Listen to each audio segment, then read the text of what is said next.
Welcome. Today, we're going to tackle a question that sounds simple, but the answer is pretty mind-bending. What is money, really? Turns out, it's more than just paper. It's an idea, a system, and something that has quietly shaped our entire world. All right, let's just jump right in with a number from our source that's, well, it's kind of hard to wrap your head around. More than 90% of all the money in the world isn't physical cash or coins. Nope, it's just a digit you see on a screen. So, wait a second. If it's not actual cash, then what is it? And where on earth did it come from? That question right there is the mystery we're going to unpack today. You know, to really get what's happening now, we've got to look back. The source we're exploring takes us on this super quick trip through time to see how money evolved. Because the system we have today definitely didn't just pop up overnight. And what's so fascinating here is how one solution just led to the next problem, right? Bartering was a pain. Commodity money, like grain, it rots. Gold coins were awesome, but imagine lugging that stuff around. You'd be a walking target. And that last problem led to a really clever fix. People started leaving their gold with goldsmiths who handed them these convenient little paper receipts. Okay, and this is the moment. This is the pivot point where our source says everything, and I mean everything, changed. The goldsmiths, who were basically the very first bankers, noticed something incredible about the way people behaved. See, people quickly figured out it was way easier to just trade these little paper slips instead of the heavy gold. Why bother with the metal when everyone trusted the paper was just as good? It was lighter, safer, it just made sense.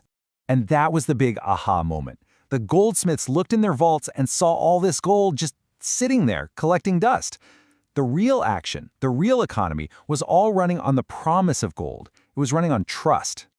And that right there just nails it. The IOU, which was just a claim on the real thing, somehow became the real thing in people's minds. The symbol for money had become the money itself. So here's where it gets a little shady. The goldsmiths realized, hey, wait a minute. If no one's actually checking for the gold, we can just issue more of these paper receipts than the gold we actually have. And that's exactly what they did.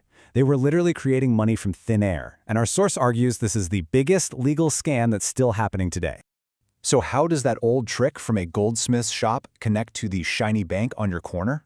Well, that little shop basically grew up to become the modern bank, and that legal scam got a fancy new name, fractional reserve banking.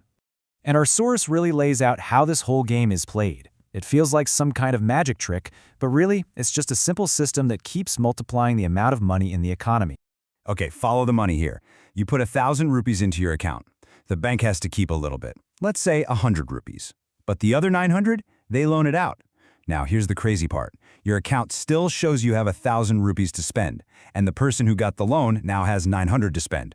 Poof, just like that. There's 1,900 rupees of spending power in the world where there used to be just 1,000.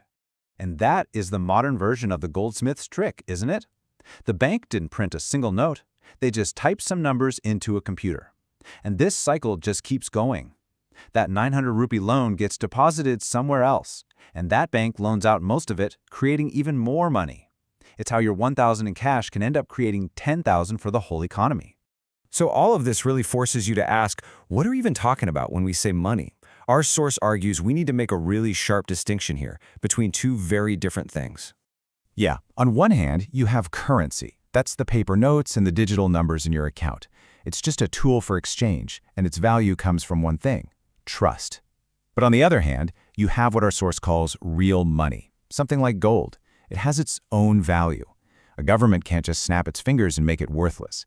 It's a real physical thing that holds its value over time. So what's the big takeaway here? Why does this matter? It's that the money you think is sitting in your bank account, well, it's not really there in cash form. It's a digital promise. The whole global financial system is basically running on the bet that not too many of us will ask for our cash all at once. Like the source says, this whole thing is only about trust. Which leaves us with this final kind of unsettling question to think about. If over 90% of all our money is just numbers on a screen, just a promise, what do you actually